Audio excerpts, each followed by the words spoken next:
백성들, 하나님의 자녀로 함께 모이게 되었습니다. 우리 전호자호로 축복하면서 인사하도록 하시죠. 축복합니다. 네, 잘 나오셨습니다. 네, 은혜 받으십시다. 네, 복을 받으시려면은요. 아멘. 오늘도 우리 예배가 복된 예배가 된 줄로 믿습니다. 말씀과 기도로 위축되었던 우리들의 신앙생활이 회복되도록 성전에 올라가는 노래 시편의 15편을 살펴보고 있고 오늘 그 마지막 시간이 되었습니다. 이 노래를 통해서 우리는 어떻게 예배하기 위해 성전에 올라가야 할지, 우리의 예배가 추구해야 될 목표, 목적은 무엇인지, 나아가서 이 세상을 어떻게 살아가야 할지 우리들의 신앙생활에 있어서 탁월한 통찰력을 주고 있기 때문이죠. 잠깐 앞선 노래들 정리하고 오늘 말씀 살펴보고자 합니다. 시편 122편은 외롭고 고립된 적대적이고 잔인한 무서운 세상을 살아간다 할지라도 화평을 위해 살아가는 사람들이 되어야 된다.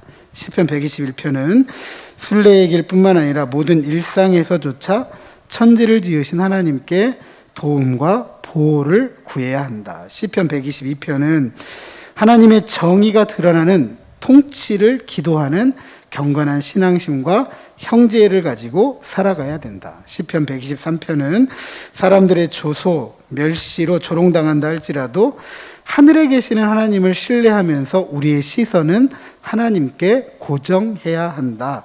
시편 124편은 원수들이 대적한다 할지라도 우리 편이 되시는 하나님을 신뢰하는 사람이 되어야 한다. 시편 125편은 하나님의 보호 아래에서 모든 죄악의 유혹을 이기고 참된 평안을 받아 누려야 한다. 시편 126편은 큰 일을 행하시는 주님에 대한 강하고 확실한 믿음을 가지고 기도하는 예배 공동체가 되어야 된다. 시편 127편은 모든 것을 채워주시는 하나님에 대한 참된 지혜를 가지고 기도하면서 큰 일을 행하시는 하나님을 기대하며 살아가야 된다. 시편 128편은 여호와를 경외하는 자들은 복을 받아들이고 그 복을 나누어 주는 사람이 되어야 한다. 시편 129편은 구원하시고 복된 삶으로 인도하시는 의로우신 주님을 향해서 은혜를 구하는 삶을 살아가야 된다. 시편 130편은 깊은 절망과 고통 속에서도 인자하심과 풍성한 속량함에 하나님을 바라보면서 부르짖으며 살아가야 된다. 시편 131편은 젖된 아이와 같이 어머니 품과 같은 하나님으로 만족하면서 참된 고요와 평안을 받아 누려야 한다. 시편 132편은 복을 주시고 복을 나누도록 헌신하시는 주님의 성실하심을 힘입고 하나님의 말씀을 이루어가는 삶을 살아야 된다. 시편 133편은 참된 영생의 복을 누릴 수 있는 참된 진리를 가지고 서로에 대한 책임 있는 삶을 살아가는 순례자가 되어야 된다라는 이런 말씀을 살펴보았습니다. 오늘 본문은 시편 131편, 133편과 더불어서 3절로 구성된 아주 짧은 시편입니다. 하지만 이 짧은 시편이 가지고 있는 내용은 성전에 올라가는 시편의 15편의 노래를 잘 요약해 주고 있고 마무리하고 있다라고 할 수가 있겠습니다. 그리고 시편의 분위기상 순례를 마치고 집으로 돌아가는 순례자 예배자들을 위해서 3절에 축복의 메시지를 담고 있습니다.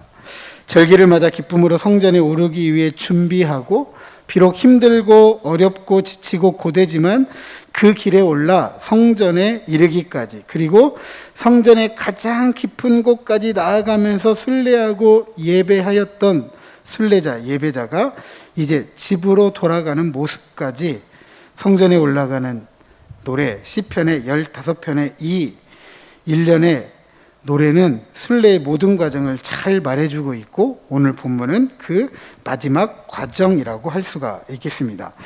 아무튼 오늘 본문을 함께 살펴보면서 우리가 말씀을 생각해 보고자 하는데, 오늘 본문은 1절과 2절 그리고 3절을 나누어서 살펴볼 수가 있겠습니다. 1절과 2절은 찬양이라는 주제로, 3절은 축복이라는 주제로 생각해 볼 수가 있는데, 먼저 1절과 2절입니다. 두 구절 전부 하반절에 보면 모두 여호와를 송축하라라고 하였습니다.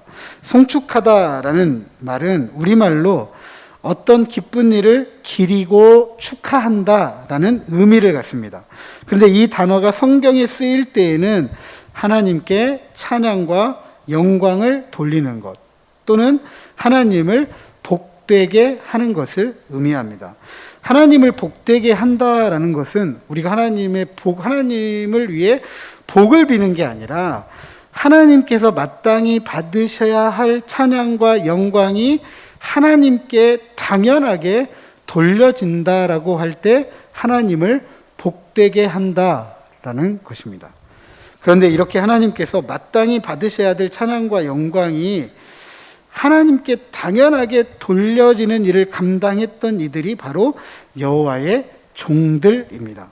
여호와의 종들은 종종 성전에서 하나님의 일을 맡은 제사장들이나 레위인들을 일컫는 전문 용어입니다. 하지만 시편에서는 하나님을 찾아 길을 떠나는 순례자 또는 하나님의 임재를 바라보면서 예배하는 예배자를 일컬을 때에도 여호와의 종들이다라고 합니다. 성전에 올라가는 노래 15편은 순례자, 예배자들의 노래이기 때문에 여호와의 종들은 순례자, 예배자로 읽는 것이 더 바람직하게 보입니다. 또한 여호와의 종들을 밤에 여호와의 집에 서 있다라고 했습니다. 서 있다라는 용어도 제단에서 섬기는 제사장들, 예식을 거하는 성전의 제사장, 레위인들에 대한 전문적인 용어입니다. 하지만 어느 곳에서도 종들이 다른 어떤 곳에서도 제사장이나 레위인들을 가르치지는 않는다라는 것을 생각해 보면 결국 밤에 여호와의 집에 서 있는 이들 역시 순례자이다, 예배자이다라는 것을 알 수가 있고요. 그렇다면 왜 밤에 여호와의 집에 서 있을까라고 질문해 볼 수가 있겠습니다. 여기에서 밤이 새도록이라는 표현으로 이해해야 되고, 그리고 구약 시대에는 일반적으로 밤에 예배가 없습니다. 그렇다면 성전에 이 제사장들이나 레위인들이 밤에도 깨어서 성전을 지키며 다음 일과를 준비했다라는 것을 종합해 보면 순례 공동체, 예배 공동체가 밤새도록 하나님의 임재를 바라보면서 예배하며 그분의 축복과 구원을 기다리는 시간, 순례의 시간, 예배의 시간을 보냈다라는 거 보는 것이 자연스러울 것 같습니다. 그러나 만약 이 절기가 6월절이나 장막절 절기라고 한다면 밤은 이 절기의 예배일 수도 있습니다. 그렇다면 이 예배에 참석한 순례 공동체, 예배 공동체에게 제사장이 외치는 겁니다. 여호와를 송축하라. 어찌되었든지 그것이 순례 공동체, 예배 공동체가 밤새도록 하나님의 임재를 바라보면서 그분의 축복과 구원을 기다리는 시간이었든지 아니면 특정 절기의 저녁 예배 시간이든지 중요한 것은 이것입니다. 하나님의 임재를 바라보면서 그분의 축복과 구원을 기다리는, 또한 절기의 예배를 드리는 순례 공동체, 예배 공동체에게 여호와를 송축하라라고 말하는 것은 너무나도 자연스럽고 마땅한 것입니다. 자, 2절에 다시 여호와를 송축하라라고 하였습니다. 직전에는 누구에게 여호와를 송축하라라고 한 반면에 이번 9절에는 특정한 태도와 특정한 방법을 통해서 여호와를 송축하라라고 말하고 있습니다. 그 태도와 방법이 무엇입니까? 성소를 향하여 너희 손을 들어서 여호와를 송축하라라고 하였습니다. 성소를 향하라라고 하는 이 방향을 지칭하고 있잖아요. 성전에서 가장 주되고 핵심적인 장소가 있다라고 한다면 그 장소는 바로 성전입니다. 성소입니다. 성소. 성소에는 하나님의 법궤가 있고 하나님의 법궤는 하나님께서 임재하신다라는 것을 상징적으로 보여주는 것입니다. 우리가 앞서 살펴본 시편 132편에서는 이곳을 하나님께서 자기 백성들 사이에 머무실 것으로 선택하셨다. 하나님께서 선택하신 장소, 즉 하나님 자신이 선택하신 장소를 자신이 지상에 머무는 거처로 삼으셨다라고 했습니다. 그래서 순례자, 예배자들은 이곳을 하나님께 예배하는 거룩한 곳으로 이해했고, 하나님은 이에 대해서 변함없이 성실하게 자신의 언약을 지켜 오셨습니다. 그래서 성소는 순례자, 예배자에게 모든 순례와 예배의 최종적인 목적지가 되었던 것입니다. 그리고 이 성소를 향하여 순례자, 예배자에게 손을 들라라고 했습니다. 시편에서는 손을 드는 행위가 종종 기도하는 행위, 찬양하는 행위로 의미합니다. 손을 들어 기도하고 찬양하면서 하나님의 축복과 구원을 구하는 것이죠. 하나님의 축복과 구원을 구하는 이 순례자, 예배자의 몸짓이다라고 말할 수가 있겠습니다. 물론 손을 드는 행위는 제사장들이 또는 레위인들의 몸짓이라고도 할 수가 있겠는데요. 중요한 것은 성소를 향한 이들은 순례자, 예배자일 뿐만 아니라 손을 들어 하나님의 축복과 구원을 구하는 이들이다라는 사실은 틀림이 없습니다. 이와 같이 순례자, 예배자가 하나님의 축복과 구원의 최종적인 장소로서 성소를 향해 손을 들어 찬양하고 손을 들어 기도한다면 자신의 언약에 대해서 성실하게 변함없이 지키시는 하나님, 이 하나님에 대한 믿음으로써 하나님께서 마땅히 받으셔야 될 찬양과 영광이 하나님께 돌려지는 것입니다. 그래서 다시 제사장들이 순례자, 예배자에게 외칩니다. 여호와를 송축하라. 자, 그렇다면 왜 여호와를 송축해야 될까? 왜 여호와 하나님은 찬양과 영광을 마땅히 받으셔야 하는 분일까? 여호와 하나님은 어떤 분이시기 때문에 축복과 구원을 약속해 주시는 것일까? 오늘 3절 말씀에는 이렇게 표현하고 있습니다. 그 하나님은 천지를 지으신 분이다. 천지를 지으신 분이라는 것은 그분의 피조물들과는 전혀 다른 존재이다. 비교할 수가 없다라는 것을 의미합니다. 우리가 때로 이런 표현 씁니다. 하늘과 땅 차이다. 이거 무슨 말이죠? 하늘과 땅은 같을 수 있다, 없다? 없다라는 거예요. 하늘과 땅 차이가 그만큼 큰 것처럼 천지를 지으신 하나님과 그분의 피조물 사이는 그것보다 훨씬 더 크다라는 것을 의미합니다.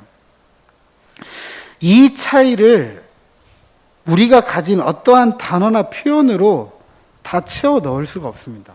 왜냐하면 하늘과 땅도 그분의 피조물이기 때문에 그렇죠. 단지 이렇게 표현할 수 있어요. 하나님은 하지 못하실 일이 없다. 하나님은 알지 못하는 것이 없다. 하나님의 사랑이 미치지 못할 일이 없다. 뭐 이런 식으로 표현할 수밖에 없습니다. 이것을 정교회에서는 부정의 신학이라고 이야기합니다. 부정이라는 말은 규정하지 않는다라는 거예요. 우리 서방신학, 우리는 하나님은 삼위일체다, 하나님은 사랑이시다, 하나님은 인자하시다, 하나님은 공의로우시다 이렇게 표현하는 반면에 동방교회, 정교회에서는 반대로 표현해요. 사랑이 미치지 못할 곳이 없다.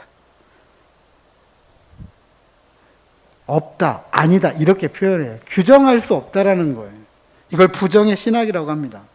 하나님을 규정하는 순간 하나님을 제한할 수 있기 때문에 하나님을 제한하지 않는다는 의미에서 멋멋은 없다, 멋멋은 아니다 라는 식으로 표현합니다.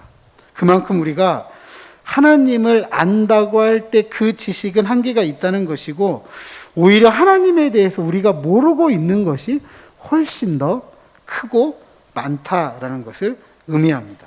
자, 어찌되었든지 우리가 하나님의 모든 것을 이해하고 알 수 없다라고 할지라도 천지를 지으신 하나님은 우리의 암과 우리의 배움과 우리의 경험과 우리의 상상을 뛰어넘어 일하시는 크고 놀라우신 하나님이시다 그렇기 때문에 마땅히 찬양을 받으시고 마땅히 영광을 받으실 만한 분이다라고 하는 것입니다. 그래서 여호와를 송축하는 것은 순례자, 예배자에게 하나님께 취해야 할 마땅한 태도입니다. 내가 하나님이 아닌 이상, 우리가 하나님이 아닌 이상 천지를 만드신, 그리고 우리를 만드신 하나님은 마땅히 찬양과 영광을 받으실 만한 분이시다라는 것입니다. 그리고 그 하나님께서 시온에서 내게 복을 주실지어다 라고 하면서 시인이 순례자, 예배자에게 복을 빌고 있습니다. 이 형식은 민수기 6장 24절 이하 27절에 보면 여호와께서 모세에게 말씀하여 이르시되 아론과 그의 아들들에게 말하여 이르기를 너희는 이스라엘 자손을 위하여 이렇게 축복하여 이르되 여호와는 네게 복을 주시고 너를 지키시기를 원하며 여호와는 그의 얼굴을 네게 비추사 은혜 베푸시기를 원하며 여호와는 그의 얼굴을 네게로 향하여 드사 평강 주시기를 원하노라 할지니라 하라. 그들은 이같이 내 이름으로 이스라엘 자손에게 축복할지니 내가 그들에게 복을 주리라 라고 했던 제사장의 축복으로 이해할 수가 있겠습니다. 그러니까 지금 제사장은 순례를 마치고 돌아가는 순례자, 예배자, 순례 공동체, 예배 공동체들에게 여호와 하나님께서 모세에게 명령하여서 아론과 제사장들에게 축복하라고 했던 이 메시지를 가지고 축복하는 것입니다. 또한 이 복을 빌면서 시온에서라고 강조하고 있습니다. 시온은 하나님의 집, 하나님의 성전, 성소가 있는 곳이죠. 그래서 신령한 곳이고 하나님의 축복과 구원이 흐르는 장소이기도 합니다. 그리고 하나님은 천지를 지으신 분이십니다. 그래서 제사장은 시온을 강조함으로써 참된 복의 근원은 하나님이시다, 천지를 지으신 하나님이시다라는 것을 다시 한번 강조하고 가르치고 있는 것입니다. 즉 하나님의 축복과 구원은 우리 각 사람의 힘이나 능력이나 지혜나 이런 것 등으로 받고 누릴 수 있는 것이 아니라 자신의 언약에 성실하게 응답하시는 하나님의 은혜로 받고 누릴 수 있다라고 가르치는 것입니다. 따라서 순례자, 예배자는 복의 근원이 되시는 천지를 지으신 하나님을 송축하는 자이기 때문에 자신의 언약에 변함없이 성실하게 응답하시는 하나님의 은혜를 따라서 복을 받아 누리는 이들입니다. 하나님께서 약속하신 그 복을 보장받고 살아가는 이들이 바로 순례자, 예배자입니다. 오늘 여러분들은 이 자리에 어떻게 올라오셨습니까? 순례자로 올라오셨습니까? 예배자로 올라오셨습니까? 그렇다면 하나님께서 여러분들에게 약속하신 복을 보장받고 살아가는 복의 사람들인 줄로 믿으시기 바랍니다. 우리 옆에 있는 분들에게 한번 축복하십니다. 당신은 복의 사람입니다. 네. 이 복은 천지를 만드신 측량할 수 없는 하나님의 놀랍고 크신 복이고 시온, 즉 하나님의 집, 하나님의 성전, 하나님의 성소를 찾는 순례자, 예배자에게 허락된 것입니다. 오늘 본문의 각절에는 히브리어로 여호와와 축복하다가 반복적으로 쓰입니다. 1절과 2절과 3절에. 물론 우리 성경에는 여호와를 송축하다, 여호와 송축하다 이렇게 번역되어 있고 3절에는 여호와께서 복을 주신다라고 번역되어 있습니다.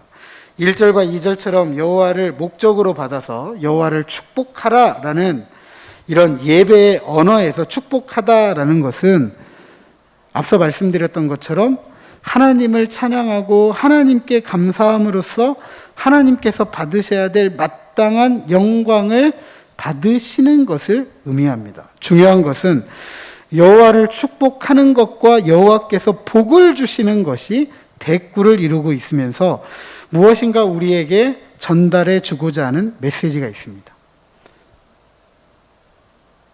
여호와를 축복하다, 여호와께서 복을 주시다. 시편 132편에 보면 다윗이 하나님의 성전을 건축하기 위한 작은 열심과 헌신이 등장합니다. 그런데 다윗의 이런 작은 열심과 헌신에 대해서 하나님께서 위대한 헌신을 약속해 줍니다. 그 약속이 뭐죠? 하나는 다윗의 보좌를 영원히 지켜주시겠다. 다른 하나는 내가 이 시온을 선택해서 내 집으로 삼겠다라는 것입니다.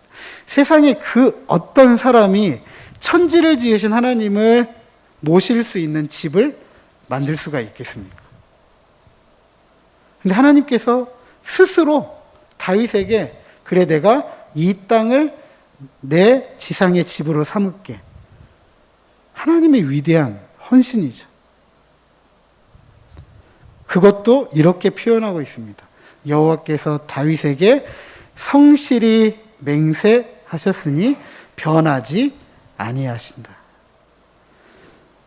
변하지 않는 자신의 언약을 통해서 큰 일을 이루어 주시겠다라고 하신 것입니다.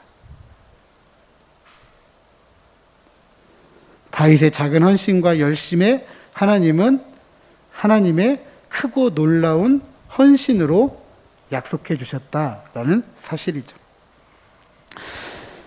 그것을 시각적으로 잘 보여주고 있습니다. 1절과 2절에 보면 성소를 향하여 손을 들어 하나님을 송축하는 순례자 예배자에게 3절에서 제사장을 통해 하나님께서 손을 들어 순례자 예배자에게 축복하고 있는 것입니다. 이처럼 순례자, 예배자, 순례 공동체, 예배 공동체는 하나님께 마땅히 돌아가야 될 찬양과 영광을 돌리는 사람들이고 하나님은 그런 자기 백성들, 자기 자녀들, 순례자, 예배자들에게 크고 놀라운 복을 약속해 주시는 분이신 것입니다. 사랑하는 성도 여러분, 오늘 우리는 예배하기 위해 이곳에 모였습니다. 누구를 예배하고 있습니까?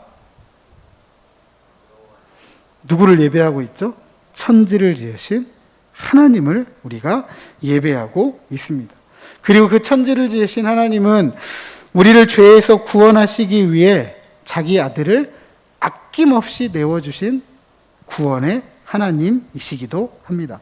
우리는 바로 천지를 지으신 하나님, 우리를 구원해 주신 하나님을 예배하기 위해 이곳에 모였습니다. 이 예배는 그 하나님께서 받으셔야 될 마땅한 찬송과 영광을 돌리는 송축의 자리입니다. 그리고 하나님은 이런 예배를 외면하지 않고 우리 예배 가운데 함께 하시면서 약속된 복을 주십니다. 이 약속된 복은 하나님께서 변함없이 성실하게 맹세하신 그리고 반드시 성취하시고 지키시는 바로 그 복입니다.